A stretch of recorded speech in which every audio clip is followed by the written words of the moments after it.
All right. Happy New Year, man. Happy New Year, dude.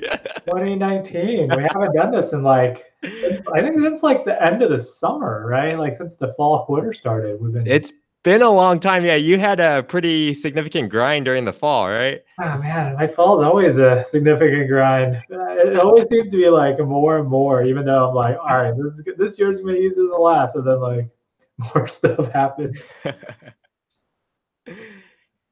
Tight, dude. So what's on your mind? I think let's walk through your past few years. I think that's a pretty cool theme. So, when did you officially start the business? Um, Let me think about that one. Well, officially, so I mean, we're a corporation now. So we were incorporated 2016. So the Mhm. corporation is only, 2.5 years old. But the first line of code for the site, it's been a while, dude. It's 2013 was the first line of code. Was it the end? Was it November or December? Like when you graduated, like toward the end?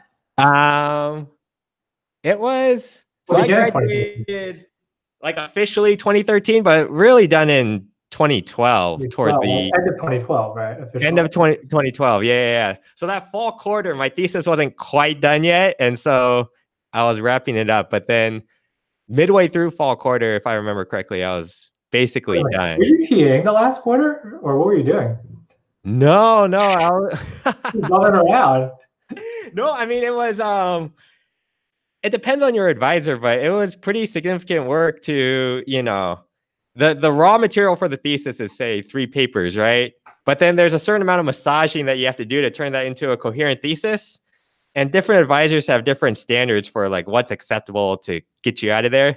I think my advisor's on the high end of, how Yeah, much but work. you're like being paid, like you're being paid to do that, basically. Was I? I'm trying to think. Or were that's what I was asking if you were TAing the last term, or you're just like, all right, No, but I think the last quarter it was. it's like cheap. It's like really cheap, right? That's right. That's right. Oh If it's the quarter where you're just writing your yeah. thesis, yeah, I forgot exactly, but it was a pretty low. All right, I remember that. Okay, okay, that makes sense. Yeah. Then basically, by the end of 2012, you're pretty much checked out, and you're ready for Math Papa full time.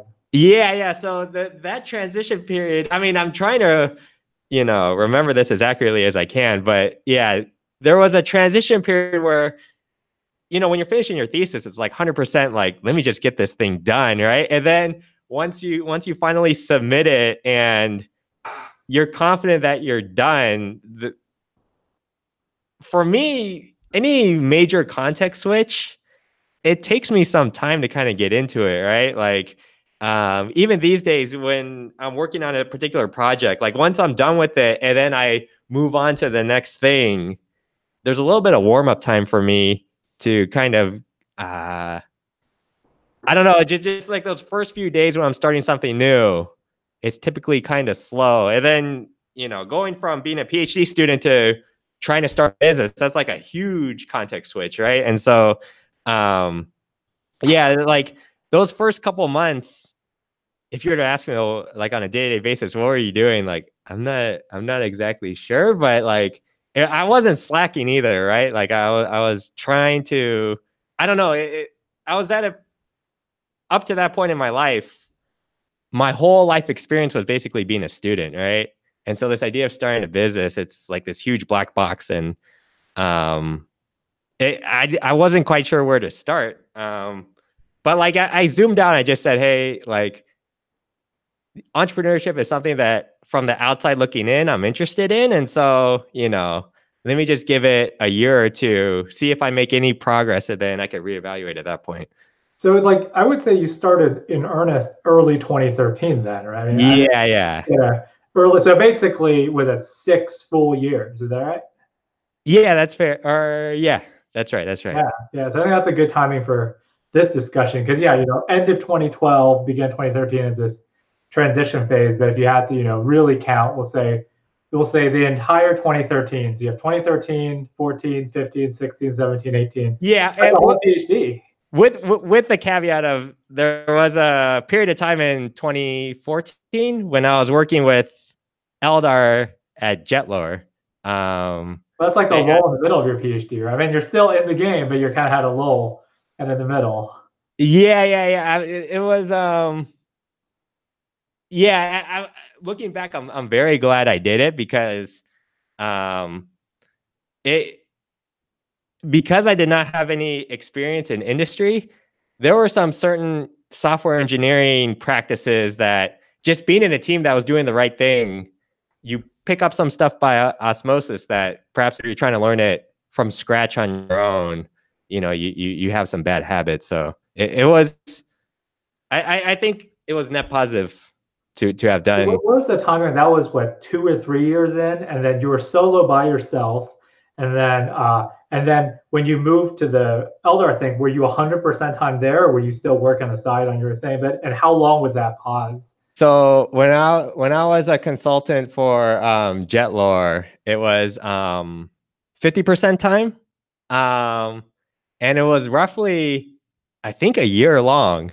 So 2014 was like roughly 50%, but like when I was working there, I didn't want to look like a slacker. So when I'm there, I'm like super focused, right? And like to the point where I think it took me a little while to ramp up. Like after that, like, if you just like work on the same thing day after day, it's a little easier. Whereas if you kind of focus 100% on consulting, then it's a little. I would say that yeah, I don't know. There's some degradation in terms of like how much work you get done on your main grind, right? For me, You started the consulting thing, what, a year after you did solo, all 2013, and then middle 24, so like a year and a half, you solo business, and then you're like, I'm gonna. yeah, I mean, 2013, I was basically full on trying to get something going, and then but the site at the time wasn't making any money, I don't think. And then 2014, my buddy's like, "Hey, you want some cash?" I'm like, "Yeah," because I haven't gotten cash in a while. And he said, "Hey, like, why don't you try working for us half time and then see how you like it?" Right? I mean, like, clearly, like, if I'm doing well, then the idea is that like let's try to recruit this guy. But like the initial thing was, hey, you haven't had any experience in like a larger startup, so why don't you get your feet wet? And I feel like we're doing some interesting stuff. You'll probably pick some stuff up, and then we could go from there. So how did that conversation get started? I mean, like, was that you were receptive to something at the time because you're on a low, or you just ran into him? So this is your office mate in Yeah, grad yeah, school yeah. for a while. This is my office mate in the PhD. It was. I think so. He sent me an email being like, "Hey, can we chat about potentially, like potentially you helping us out because we have more work than we can handle." And then I'm like, "Okay, yeah, I'll take a call, right?"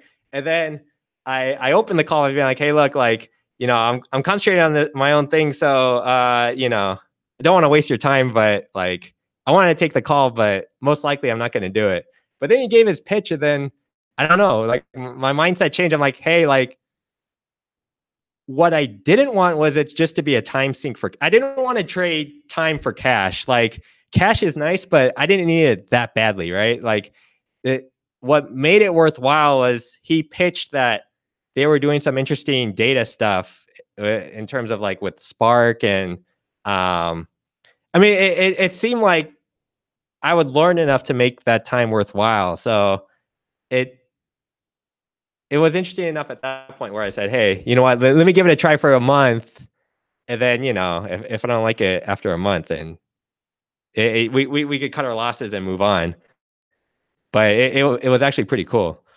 Yeah, that's good. And so, but you felt like if you had more momentum on your thing back then, you wouldn't have been as receptive to it. Yeah, because the pay rate it was like whatever 40 an hour, right? Which or was it something like that? Yeah, it was like 40 an hour, which is for software engineering standards really low. Especially now, maybe at the time, or maybe I wasn't in the mindset where I wasn't aware of what the going rate was for engineers, um, but at the same time, $40 an hour when you haven't earned any money for a while, it it's enough where you don't just you don't just ignore it, right? Like it's real money, and like I'm not gonna starve, but like just from a morale standpoint, to kind of feel like you're making some progress in some dimension in your life, like it's.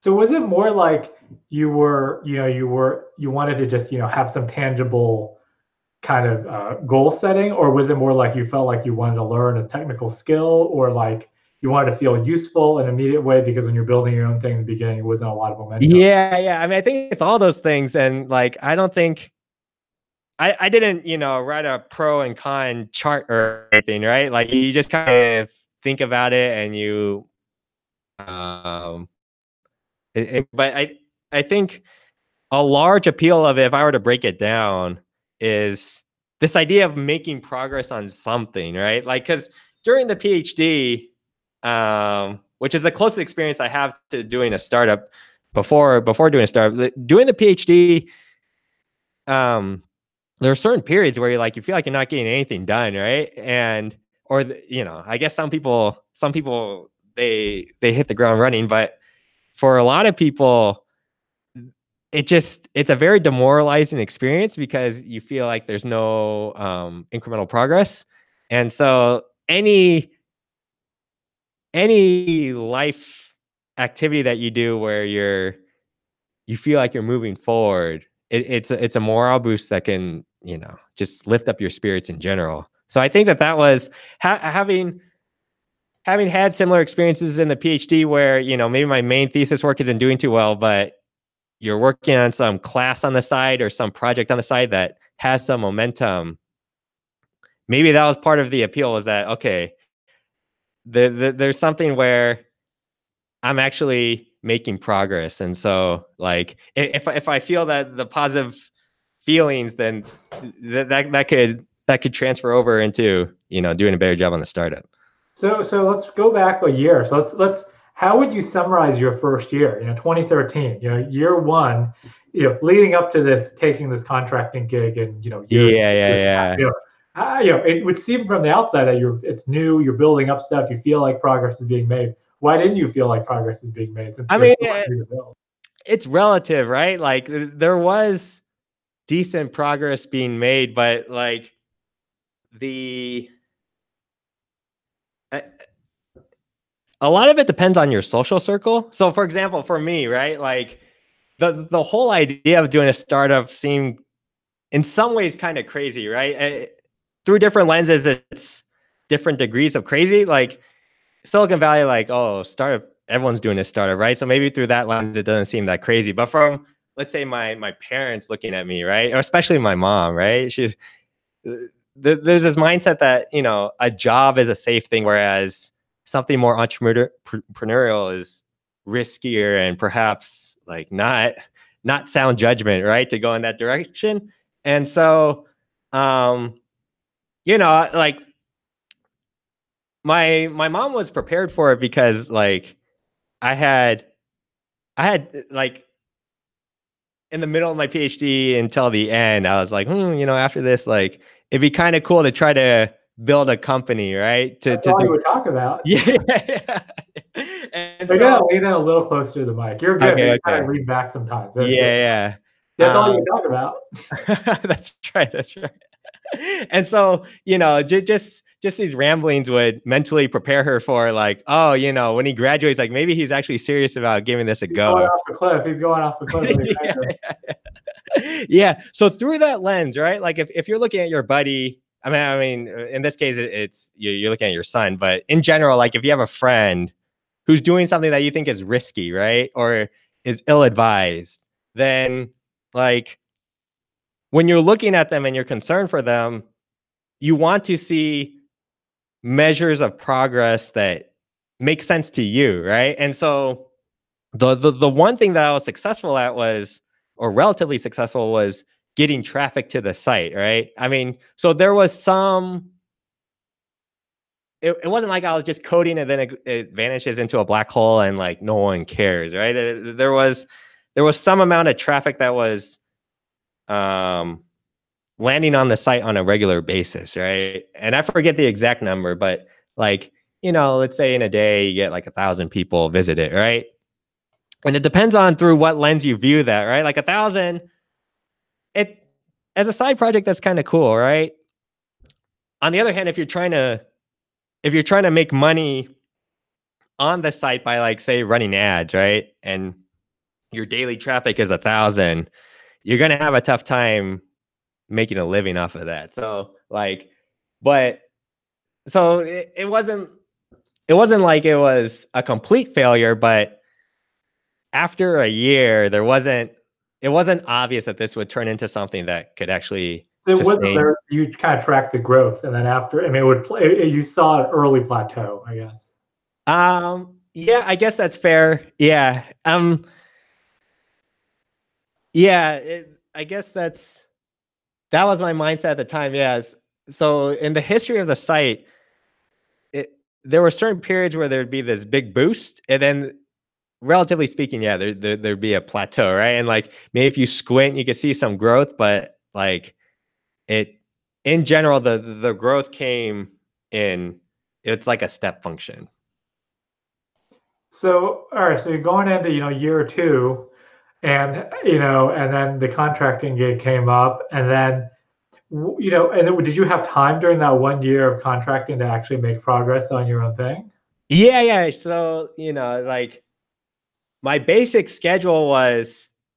I mean, if you go back to 2013, this sounds terrible, but like I would just hop from coffee shop to coffee shop, right? So it's like you wake up in the morning, you go to Red Rock, and then you go to Red Rock in Mountain View, and then you ride the train to Palo Alto, you grab lunch, you work at some other coffee shop, like the the grind without an office, right? Like just having somewhere to go to, you have some sense of a routine.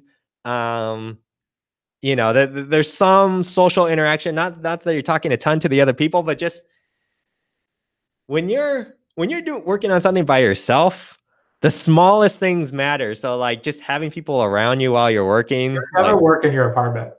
yeah, I had trouble. I never worked regularly in my apartment. Um, PhD too. It just felt more natural to start your day by having some sort of commute, whether it's a walk or a drive, like getting yourself into this mode that like, okay, I'm ready to work, and then working.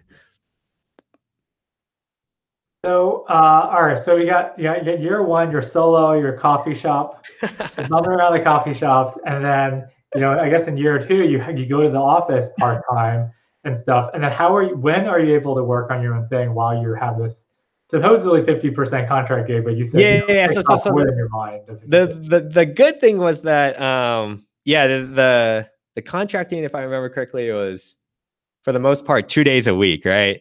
So the other 3 days, it looks the same as the year prior, where you're basically hopping around coffee shops and trying to get some work done. And it was okay. It was just it wasn't when you're used to working on it full time. There's and you measure yourself based on that level of progress. Then when you're only working, I guess 3 days out of the week, it doesn't quite feel the same. So like even though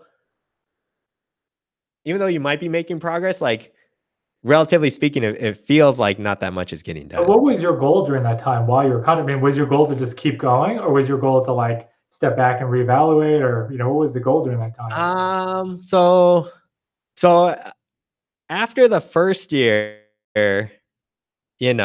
like the traffic, it was enough, even though it wasn't enough to kind of convince an external audience that like, hey, I'm onto something. It was enough to convince me that like I didn't want to quit.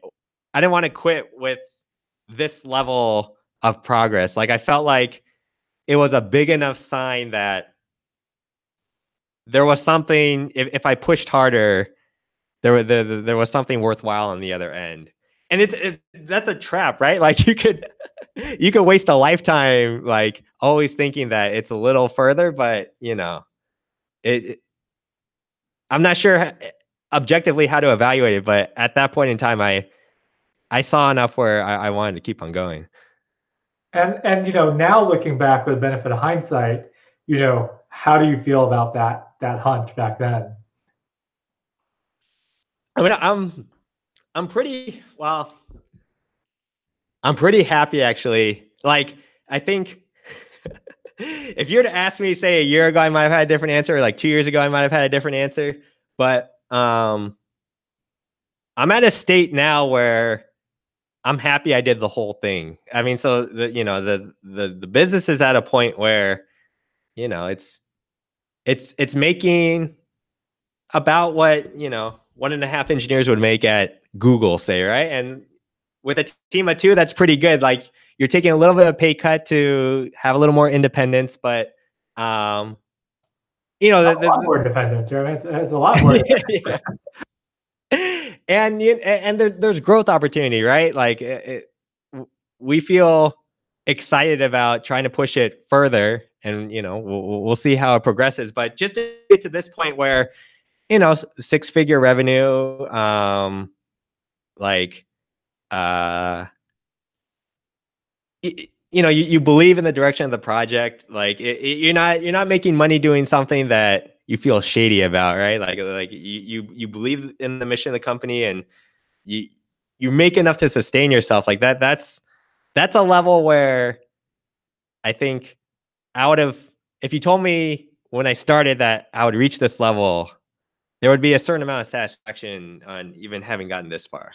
Yeah, I mean, that seems like a pretty big threshold, right? That's a pretty big threshold part of this bootstrap business that can actually be self-sustaining, from zero to self-sustaining that's already a pretty big threshold. Yeah. And it's a little tricky in the Valley because, there's this whole VC ecosystem. And if you take outside investment, then, you need a much bigger outcome for it to be successful through that lens. But if you're just doing it by yourself, then, the company could be a lot smaller, and yet a lot smaller than a successful VC outcome. And yet, from a personal standpoint, it's still pretty good. And all right, so let's jumping back in time. So we covered years 1 and 2. So when was the decision to leave the contracting gig and go back full time? And Yeah, I don't know. Year 3? Yeah. So what happened toward the end of my consulting gig was that the site that I was working on landed on the front page of Reddit, and so it had 4,000 upvotes, and then like the traffic did roughly, I forget, like 100x. Because I was addicted to the Google Analytics real time. Yeah, real time. Yeah. I got addicted to just kind of looking at this number of like how many concurrent visitors were there. And I forgot exactly, but I think it was, I forget. I mean, it was 4 digits, but I don't know exactly how much. But it's just like, when you're used to looking at 2 digits and you see 4 digits, it blows your mind, It's and how long was that sustained for, the 4-digit thing, like that first bump? Did that die down after a few days? Yeah, it definitely died down. I think maybe 2 days. 2 days, and then there's a decay along the sides, right? But like, 2 days where it was just like, whoa, what is going on? I think I saw. I mean, it makes sense if it was on the front page of Reddit. I mean, that's like, there's an explanation for that once it gets on there, it makes sense a lot of people click through, right? Yeah. So there was that event, and then there are a lot of blogs that, like, I think look at the front page of Reddit. So like Lifehack, there were a few of these like more mainstream blogs that talked about our site in the week after we were on Reddit, right? And then it's just like, whoa, like, this is some mainstream, when you haven't done anything in your life, like your standards are pretty low in terms of, what excites you. So like, being on Lifehacker is like, whoa, my thing's on Lifehacker, like I read this site even if my thing isn't on it, and it's little things like that. A media bump right after the Reddit thing. There was a halo effect of several things featured really, in short succession. Yeah. And then at that point, I'm like, let me. I don't know. It was a similar thing to 2013, right? Where it's like, objectively speaking, you can make the case that like, hey, there's still not a business here, right? Like, sure, you got this bump, but it's gonna decay back, and like, it's still a huge open question. Like, can you build a business off of what you have so far? But I don't know. Like, if I were to advise someone else, I don't know. I don't know how to do it, but like, I just wanted to keep on going. Right, So and did you have ads back then, or do you have no money thing back then for anything? I think I think I might have had ads at that point. I'm trying to think. I think it was, or maybe it was after the Reddit thing, because I think I was thinking to myself, shoot, if I had ads while the Reddit thing, like that, that would have been a decent chunk, So But during those first 2 years, then it was all completely free. There was no membership, no ads, no nothing. It was just a free service. that's right. That's right. Yeah. And then so 2014, there was, the Reddit, there was a spike, right? But even if you ignore the spike, I think the traffic in 2014 was roughly 10x what it was in 2013, right? Hmm. And do you So, know what was the cause of that 10x, between 2 years? uh, it's tough to say. Yeah, Did you buy ads at all? Yeah, at some point, we bought ads on Google. But then at some point after we ran the Google ads, we were ranking better on organic. And so Really like, organic. It was really organic. Probably in the beginning, people searching for common things. yeah, algebra related terms, Right, yeah. right. So organic, and maybe later these blog posts link to it more, but a lot of it is just Google organic. Yeah. And like, and if you 10x, it's like, if we do this again, are we going to 10x again, right? Like, obviously at some point it gets tougher to continue growing at that rate, but I my intuition said that I wanted to keep on going. So I told uh, I told Jetlore that like I wanted to move on, and or I wanted to focus on my startup and see if I could turn it into something bigger than what it was at that point. All right, so then you went, to get the Reddit, all the life hacker, all the internet clickbait news is on you. The wind is at your tail. Then what? You're back to full time.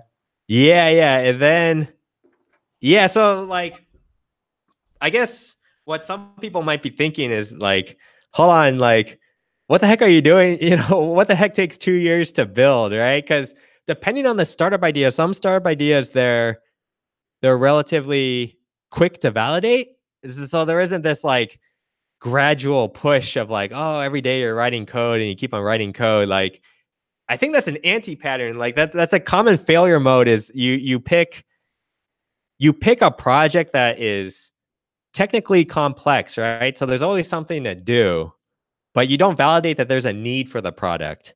And so you're coding, like from a coding standpoint, you're very productive, but it's into a black hole because the end output no one cares about, right? That's like grad school. Yeah.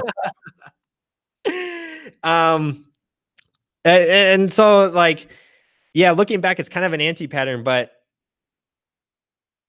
there are certain advantages too of picking something that's technically complex. I mean, there's a little bit of a bigger barrier to entry if you can build something. So I don't know. It's not all negative, but it's something now that I feel like it was luck to be where to have gotten to the point where the company is under some definition sustainable. It feels really lucky because looking back, there are a lot of things that we did that were traditionally considered wrong.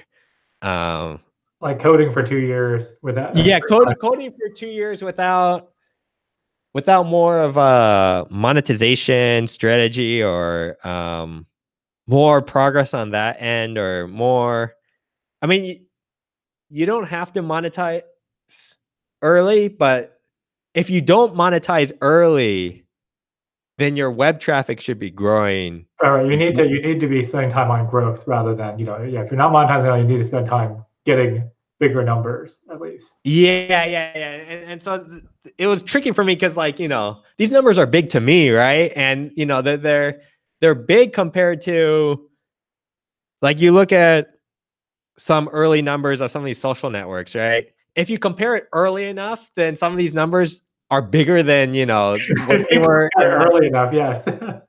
like month 3 or something. But but the tricky thing, I didn't appreciate this until later. I mean, in retrospect, I guess it's obvious, but like this network effect is so powerful that, there are certain ideas where once you light the match, then it's Yeah, naturally. the social stuff is, like extremely network. I mean, your stuff is not inherently social, right? So it's That's like right. you That's don't have right. an exponential growth. Yeah.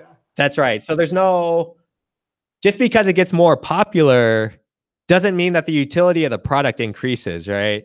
Whereas some of these social things, like once your friends get on it, then like it becomes much stickier, right? And so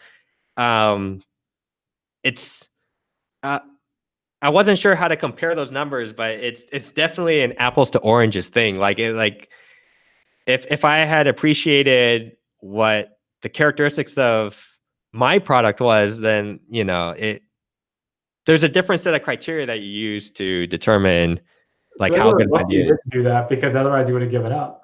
Yeah, yeah, that's true. That's true. Yeah, it's one of these things where like you persist for the wrong reasons, but then it works out, and Yeah, like grad school, pretty much. Pretty much, you're just stumbling onto success, basically. Yeah, yeah, yeah. I mean, it's not. I think you could be too hard on yourself too, because like when if you're operating in a failure mode, and then at some point you stumble onto something and then you succeed, right? I think the tendency is to emphasize the delta, right? You're like, oh, this is the secret to success, right? But like, you know, that was the difference for you. But in general, to say, oh, this delta is like what everyone should do, it's not necessarily true, right? Because you had some initial conditions, and then that was the tipping point for you. But like, it doesn't generalize. So I don't know. I think stories you can kind of in aggregate you could try to draw conclusions, but it's given a single story, it's tough to. I don't know. It's tough to generalize beyond this is what happened, right? Like to draw lessons. I mean, you could always attempt, but it's easy to You can make always your own make those conclusions. up. I mean, what do you think? I mean, when you were about to start this, were you always thinking about, I'm going to just be solo coding all day, one man show for the first few years? Because, traditionally, the traditional, young people at Stanford thing is, oh, you got two people, you got co-founders, and you talk to some investors early on. There's some hype. You may go through an accelerator program. There was like a rubric behind this that obviously didn't follow. Now, was that your own personality, or is that just your own desire to do this, or just kind of fell into it naturally? Yeah, I mean, if I were to try to remember what the thought process was, I think I okay for I wanted to give entrepreneurship a try, right? But I didn't want the excuse. I mean, there are a bunch of failure modes, right? But one of them is, let's try to pitch this thing. You try to pitch it, no one bites, and you're like, okay, I give up, right? Like, clearly, I'm not meant for this because all of the accelerators rejected me, and so I wanted a path that was a little more under my control. So like, um, I didn't want other people.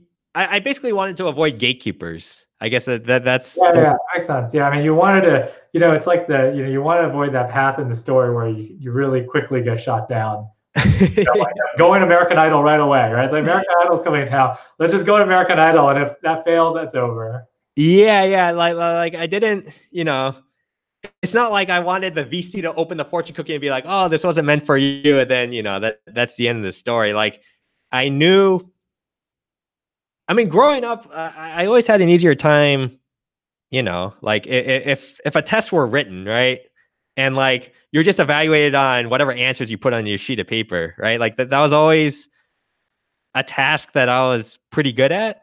Whereas if I had to try to sell something verbally, right? Or like if there was any subjectivity to the judging, like that was something where historically I didn't do as well in, right? And so like I would always I had this habit of shying away from any life activities where there was some subjectivity involved, right? Yeah, so it's like you didn't want to just hack up a prototype and go on the dog and pony show and pitching it. You would rather build up something a little bit more slow, and if it works out organically, and it grows, that's good. So you weren't like the class clown in high school where you just wanted to get in front of the classroom and just like make your spiels in front of every class in recess or whatever. That's right. That's right. Like I wanted, I just want, I mean, like I had enough humility to be like, okay, if there's an ideal entrepreneur, I certainly have, gaps, right? But the, I felt like who I was at that point in time, right? When I was like, it'd be cool to start a business of some sort. Who I was at that time wasn't necessarily who I would be in a few years. And so I wanted to pick a path such that the failure wasn't early, right? The failure wasn't just like trying to pitch your idea, no one bites, and then like you give up, right? What I wanted was something where even if everyone says no, there's some progress I can make um toward eventually having this business that is making enough money to justify justify pursuing it as a career, right? Like if it doesn't work out at all, then at some point you're like, okay, this isn't meant for me. Entrepreneurship in general is not meant for me. Let me get a technical job because I have certain technical skills.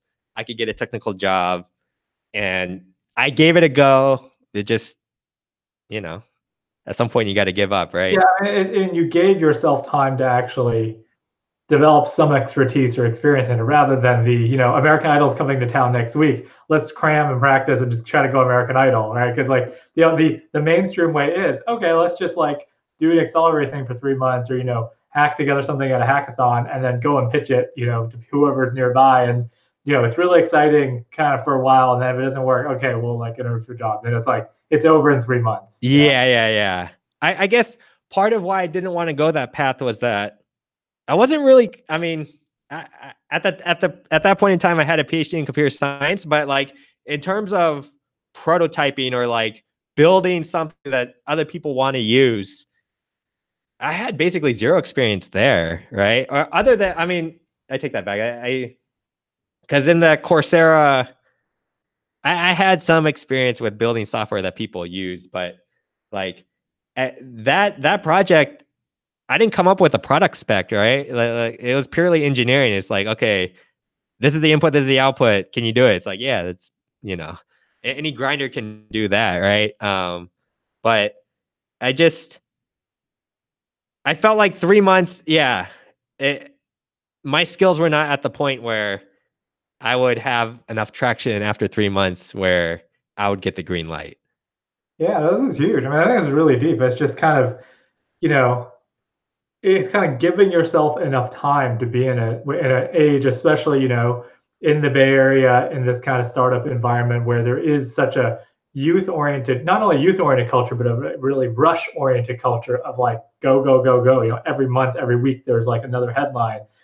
You must have just seen headline after headline fly by, and you're in this long grind. Right? So how does that feel? That you were building this up for years. It was a slow grind where every few weeks there'd be some other thing that's just passing by in the field. How would that be feeling? Um, I was okay with that. I think it wasn't.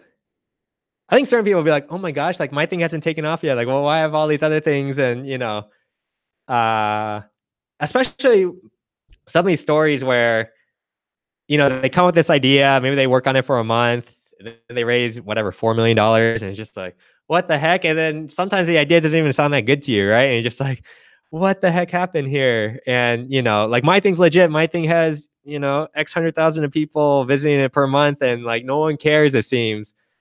I guess there's a little bit of that, or there was a little bit of that, but like it wasn't enough to demoralize me or to stop me or anything like Yeah, and that. I think that another good thing about being in it for the long term is you see these ups and downs. I mean, you see this hypothetical two people raising $4 million and stuff, and then like they've never heard from them again, or they shut down in 6 months, or like they ran out of money, or they got acquired for something that wasn't like amazing, and you're like, all right, that was kind of like you see these kind of like comets, right? It's like these meteorites kind of coming down, flashes in the pan and such. So because most of these things, it's because there was so much money going around then that there are these little bets that the people are just putting here and there, and some of them work out, a lot of them don't. Right? Yeah. I guess I was in the mindset where I was willing to take longer than the average person, and I was willing to have a smaller outcome than the average person. I just, I didn't want to, I didn't want to fail before I had the time to develop into who I thought I could develop into. So like, because I mean, a career is a long time, right? And like, whether to focus on business or like purely technical, you could think of it like a fork in the road, right? And it's kind of weird that whatever state you're in your 20s kind of determines like which path of this fork you take, right? Like I just felt like if there's a path that's more interesting to me than the other path, like, and given how long a career is, I guess I was a little contrarian in that I was willing to spend a little more time to figure out, whether this business path, even though like if you look at my resume, it's like, oh, like technical is like clearly in some people's eyes, like clearly the path you should take. So something about business appeal to me is just like I wanted to give that a go. Yeah, I mean, like I think it's an important point of just and you had the benefit of being in grad school for a bit longer, and you were in your late 20s. I'm just kind of this is kind of my old man like coming out, but like this fork in the road happens for a lot of students at they grad from college at 21, and they're like, oh, especially in the Bay Area, it's like, all right, let's do the startup thing. Or you recruited to join some early stage startup. It's like crazy hours. It's just like wild. Most likely it kind of flops or doesn't go much places, or you're kind of attracted to start these things, being in hackathons, accelerators, and stuff. Like go, and then probably the first experience is kind of a mess, right? Because you don't know what you're doing. These people who are recruiting you are also 21. They probably don't know what they're doing much either. And then you get turned off from this thing. You're like, oh, maybe this kind of sucks. Or if you get lucky, you really are feeling it. But to have that you might actually be really interested in developing as an entrepreneur and taking years, but it's just that rush that prevents people from doing that, maybe. Yeah, I think in the typical career path, that early period, there's so much randomness, and it feels like there's not that much control over which path you take. And I guess I just wanted more control over, if there was some way for me to reduce the amount of randomness that was involved, I was willing to make a trade-off in order to, maximize my chances that I could eventually find some business path that worked out for me. Yeah, that's in your memoirs here, just painting yourself as such a wise man here. Wow. No, I mean, I feel like so much of my life is just like some stupid decision that happened to work out, right? Like it's if I were to try to advise someone, I'd just give the worst advice because, or actually, maybe I'd just be humble enough to be like, I don't know, like it's just so tough. I mean, even when if you were to ask me like 2017, I'd be like, oh, this whole thing was a mistake. And then 2018 is like, oh, not sure. Then, right now I'm just like, I feel pretty good about where the business is and like what I want to, what plans I have to experiment trying to expand the business. Um, it's exciting, business.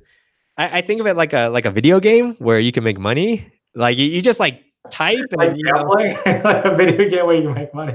yeah, you like type and you click your mouse and money comes your way, right? It sounds really cool, right? I mean, the one difficulty is that like it's a steep learning curve. So like level 1 is super hard, right? In most games, like in Mario, you know, the first level is relatively easy, and then it gets harder and harder. But like in business, it's easy to just kind of fail and then be like, oh shoot, I don't know what I'm doing. But yeah, if you could get over that hump, if you can make enough to where you could justify continuing the journey, then it's it's really cool, man. It's engaging. It's, you know, mentally, it's stimulating. So when did you feel you had that breakthrough? I guess let's go. We're bouncing back in time here. It's like a yeah, time yeah. movie. Well, let's go from the present to back in time. To a few months ago, and say, when was that latest time when you felt so optimistic and you felt like you had crossed some threshold? It's like, all right, I got this. I'm starting to get this. I'm really feeling it now. Yeah, I guess in my head, the goal was to make as much as an engineer makes, right? And so, you know, if you peg total comp at 250 or 300K, right? Like that's kind of the magic number where it's like, okay, if I hit this, then you know, you can justify not taking a standard job because, you know, you're making roughly the same, right? Like, or at least that's the way I think about So it. I that's think, a pretty objective metric, an order of magnitude metric. You don't need to be making 10 times as much an engineer makes. You want to make roughly parity. And you're like, yeah, yeah, yeah, I've made it, for this stage. yeah, yeah. And so, like, you know, the there was a period of time where, you know, I felt like I was approaching it, but not quite getting there. You know, For two people too. I mean, like it was harder once you had two people. I guess we'll go back and talk about that story. But having a second person up that bar. Yeah. yeah, yeah, yeah. And it's just, it was, yeah, because the way I think about business, right, is that like, if you were like, how much revenue does, let's just take bootstrap startups, right? How much revenue does the bootstrap startup make? You can make anywhere from 0 to like 1,000 a year to, you know, like 10 million a year, right? So like the outcomes, they vary in some ways, like, you know, exponentially. Whereas a salary at a company, it's, you know, if it's not 200K, it's 300K or 350. You know, there's a tighter range, and so it was really demoralizing for me because like I felt like I was kind of close to getting to my goal, like let's say 50% of like a normal engineer's salary, but then I was just like, shoot, like it seems like the cruelest coincidence, or, you know, like why does it plateau here, right? Like so close to like what seems reasonable, but just can't get over the hump, right? um and I was just like, wow, because, you know, if outcomes vary exponentially and you're like really close to, you know, your goal, you like in log space, you're like, oh, you know, like uh, I'm making 6 digits, like why can't I make, you know, just a little more?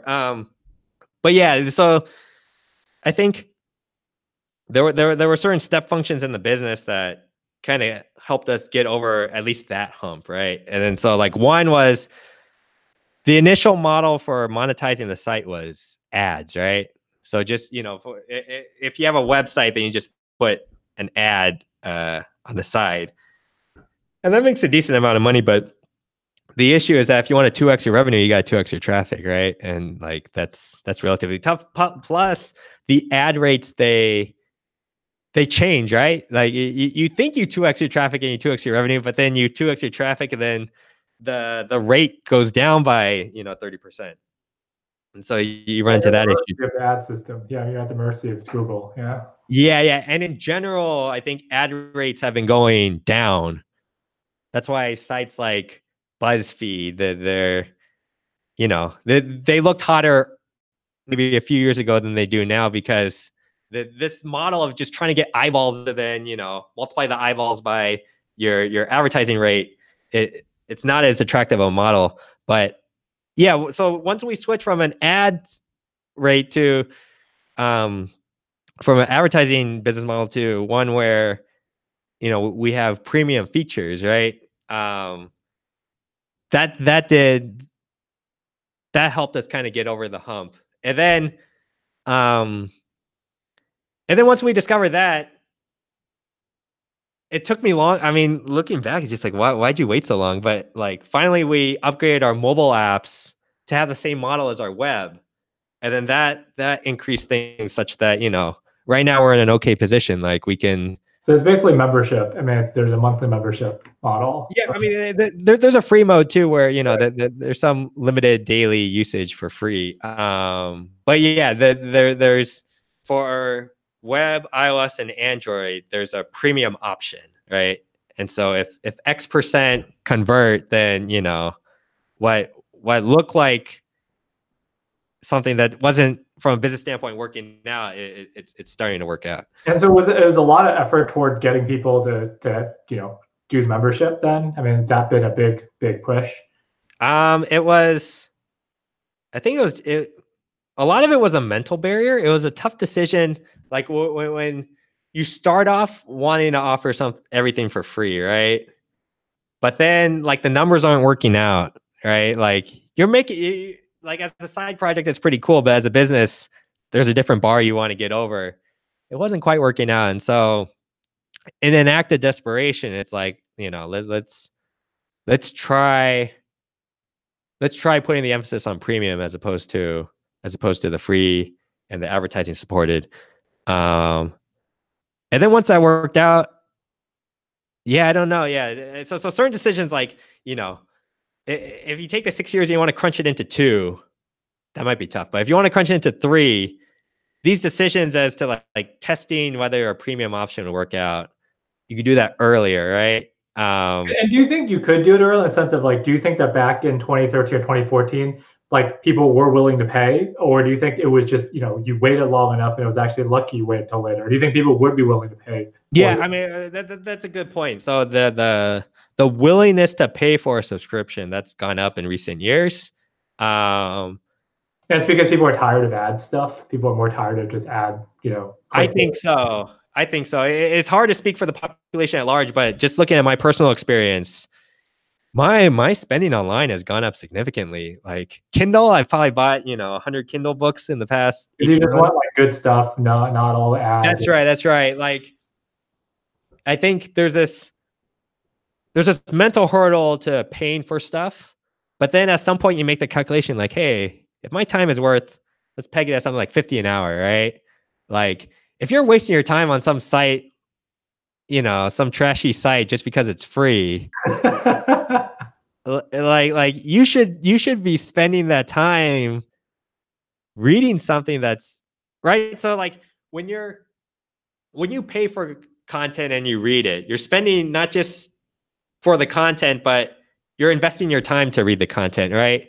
And if you read like half a book, still the amount of time you invest in the book dominates, the monetary, like, oh, I spent $14 on this book, right? So like once I looked at it through that lens, then I was just much more willing to pay for stuff as opposed to, sticking to free stuff just because it was free. Yeah, but I mean, I guess it could have, even if you started membership early, would have probably still had benefits. It wasn't like the world wasn't ready for memberships 4 years ago, and now. Yeah, I don't think it could. So shrinking the 6 years into 3 might be tough, but like I think you could, like, I think you could shrink it into 4 or 5. I mean, there's definitely like a year or 2 at least of excess where it could have been tighter and everything still would have worked out. Yeah, I mean that's not that bad. I mean it's so I guess let's jump back to the middle. So we got year 6. So what was up with years 3, 4, 5 or years 4 or 5 that middle phase, that going between the one-man show and the rousing success you are today? No, I mean, gosh. No, I mean we still have a lot of work to do, but yeah, there were a few. So yeah, starting from one-man show and then getting my co-founder, my wife, right? Yeah, whatever. Yeah, but there was a little bit of co-founder tension there because I mean it's two-sided, right? Like I think most I was listening to this podcast today, this Farnham Street podcast. It was pretty cool. It's like in the arguments you have, you are right less than half of the time because there's some percentage of time where you're both wrong, right? And like, yeah, that rings really true in this context. That like, I mean, my co-founder, she came from Google, right? And so that there's a certain discipline engineering wise, because you have large numbers of engineers and they have to work on a common code base. So you can't have people being sloppy, right? Like And you're all sloppy, yeah, 100%. yeah. So No. that's right. That's right. As a single engineer and two coming from an academic background, right? Academic software is, is very waiting to happen. so yeah, it was a disaster, right? So like I have my code base and my co-founder is like, oh, I'd like to help. And then I'm like, So okay, you can. how did that start up, right? That started up that she actually wanted to, would you have just, if this opportunity hasn't come along, you would have been happy going one man, and were you looking for someone else to help out at that point, or was just the opportunity was there and like, let's try it? I was open to it, but actively I was not looking for anything. And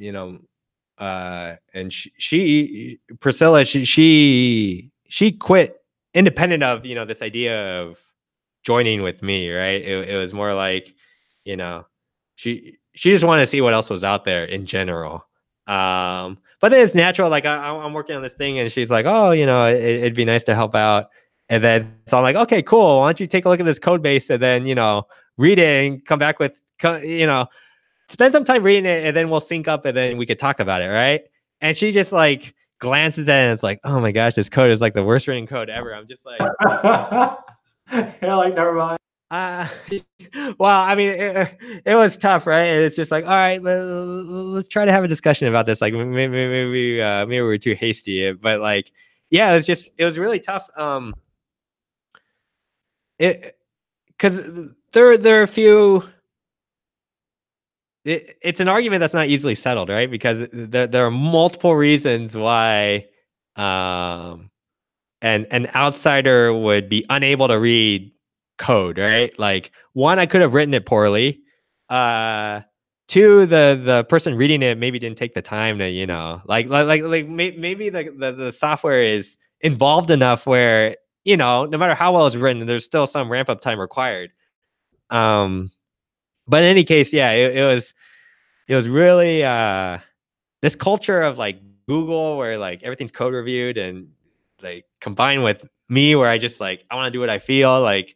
It was it was tough, but yeah, eventually we got a much better working relationship, and right now I think it's been going pretty well. So to handle this thing, there are certain parts of the code that like I mainly edit because like it's just it's not really worth it to to share that load, right? There's certain efficiency from like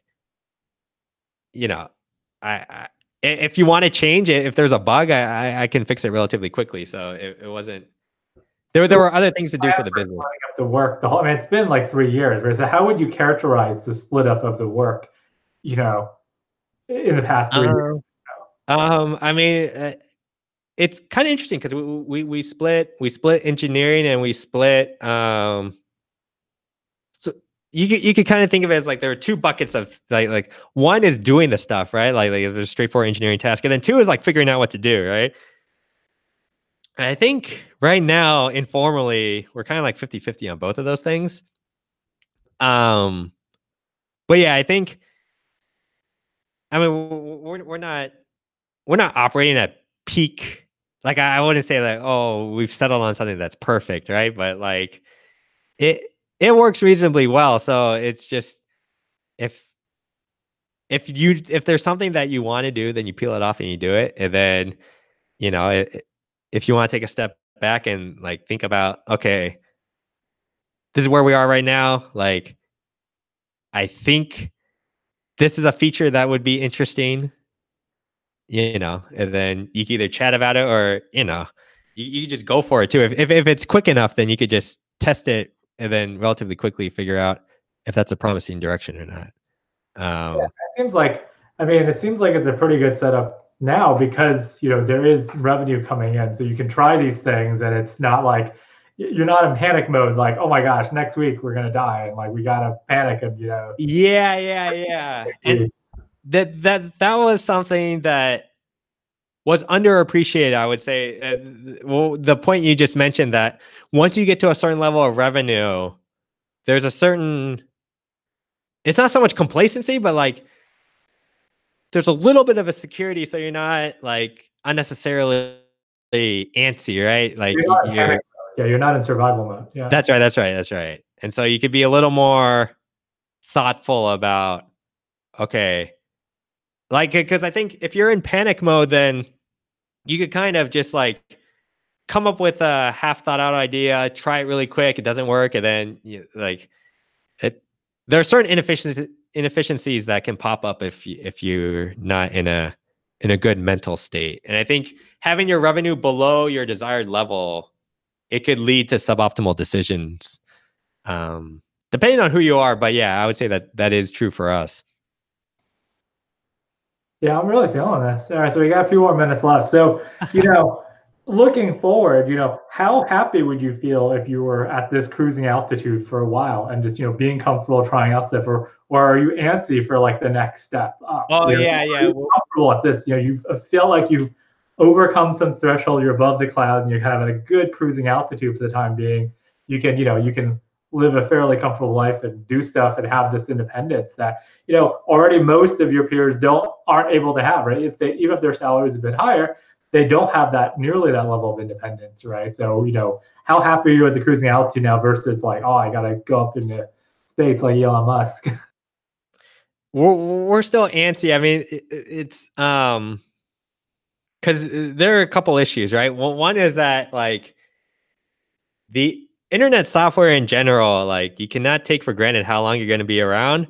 Um, and so you want, I mean, my mental model is that you want your good days to be big enough where, you kind of balance out the bad days, right? And so like having a cruising altitude that's at the same level as, say, a stable job, I feel like we should be higher because, Because of the risk, because of yeah, variability and risk. Yeah, yeah. that's right, and also just from a learning standpoint, right? Like to me, the point of being independent is that you can go for it, right? Like if I guess there's a different personality that's independent for the sake of being independent. But if it's independent for the sake of like wanting to try riskier things, then the whole point of risk is that you're anticipating that there's some upside, right? Like there's no point taking a risk if the success is at the same level as, like what the zero risk path would have looked like.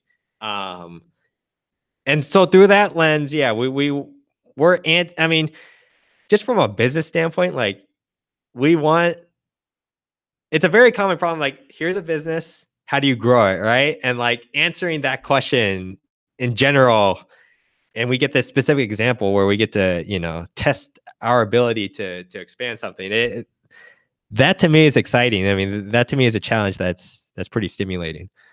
Yeah, you're really feeling it. So it's like you got past a certain level, but you're still hungry. That's amazing. Even after 6 years, that you haven't lost the fire. Yeah, I mean, well, hopefully not. I mean, like that's what a career is, right? Like a career is like something where I mean, depending on your personality, but like I think striving is a natural state. I think like I always want to be hungry, right? Like at least in my working prime, right? Like maybe when you're retired, you're kind of like more peaceful, more about mentoring and so on. But like while you're young and hungry, like I don't know, and in the valley, young maybe means something else, right? But like in corporate America, like mainstream corporate America, like we're young, 30s is young, right? And like Oh, 40s is your 35 is super young. I'm feeling that. I mean, if you look at, Fortune 500 CEOs, what's the average age, right? It's way above 30, right? It's way above 35. Um, so yeah, I think I hope the best is yet to come. Yeah, so optimistic, man. You're the 6th year. This is the 6th year. It's like a second PhD length, and you've emerged out the other side. Now you're ready for the next. The third PhD's worth. Yeah. I mean, like starting a business, like that was the mindset, was that like PhD, I came in knowing nothing, and then I came out like feeling like a competent grad student, right? And so like business, I felt I didn't want it to take 6 years. I mean, it happened to take 6 years, but like you go in knowing nothing, and you anticipate some initial struggle, but like you give yourself enough runway, and you work hard, and you hope to get to pop out on the other side. I approach it very similarly to being a PhD student. So in your parting thoughts here of wisdom, what is it that you think? I mean, yeah, it's obviously hard to speculate, but what were the kind of meta skills or the skills or the maybe one insight that you had from something you read or something that you felt really made that difference, as far as you can control, right? Obviously, there's a bazillion factors, but like, was there one really prominent thing that meant the difference between you have given up and then you've gotten to the stage where you've crossed some threshold? I mean, I think there are two things that helped me, I would say. One is reading, right? Like try try to read. Like life is short, right? Like let's say we live 80 years, you can only make so many mistakes yourself, right? And so if you could leverage the experience of others, you want to do that as much as possible so that you could learn rapidly enough where you can succeed. And then the other thing, it comes from you, Phil. I think you said something along the lines of like if you're taking a job, and I might be butchering this, but if you're taking a job, I don't know if I said this. All right. I know I'm at least trying to replicate what you said. That like you want to be satisfied with like the 30 percentile. Like if there's a team of 6, right? You want there to be at least 2 people on that team where their career trajectory is satisfactory to you. Meaning that like if you're trying to thread a needle, like that's not a promising strategy. You want to take paths where there have been enough examples of success where you're like, okay, there's some, you're not trying to shoot the moon. Like there's enough repeatability there where it's not all up to chance, right? I I don't know don't if remember when I said that in one of my 250 plus videos or something. But back to that point, what example did you see before you that had this kind of bootstrap 1 or 2 person software online business that didn't have to take investor funding that could sustain it? Did you see specific examples I that mean, yeah, like the huge success is like Atlassian, right? Atlassian, it's publicly traded company, start out with 2 dudes, building I don't know, basically software to help software engineers get their work that's done. a huge success, right? That's a huge success. Modest successes that you've seen, Yeah, I mean, I guess what example? I think this seems kind of random, but the film Indie Game. No, what is, I don't know. Oh, it's like there's a bunch of like independent game developers, and the film kind of follows them as they're building their games. Okay. Can I see that on Netflix? I'm feeling that. I think it might be on Netflix. Yeah, I'm really feeling indie. I'm really feeling the indie, independent maker scene. I'm gonna feel that indie game. Feeling that. Yeah. But just in general, like if you go on to, there are a few sites where you can like bootstrap companies kind of talk about their stories, like indie hackers or whatever. And you read enough of these, and you're just like, okay, there are like thousands of examples of companies That that. resonate with you more than the front page stories of raising all this money and having giant parties in New York City or whatever. Yeah. Like you want enough examples where you feel like, okay, someone someone who isn't a genius, who isn't super lucky, can still, get a reasonable amount of success. I think that's the heuristic I try to use in order to figure out which paths are promising. Yeah, I'm feeling that, man. So you got all this wisdom ready for your new book kind of dropping here. We need to be a bigger success before we could get a book deal. Oh, But this is the beginning. I mean, this hour was your 6 years of, this is the start of the new content empire here. yeah, we'll see how this coming year works out. But yeah, I'm very hopeful. Yeah, I caught you at a good time. All right, well, we'll run offline. This is good. Okay. All right, man, this is good.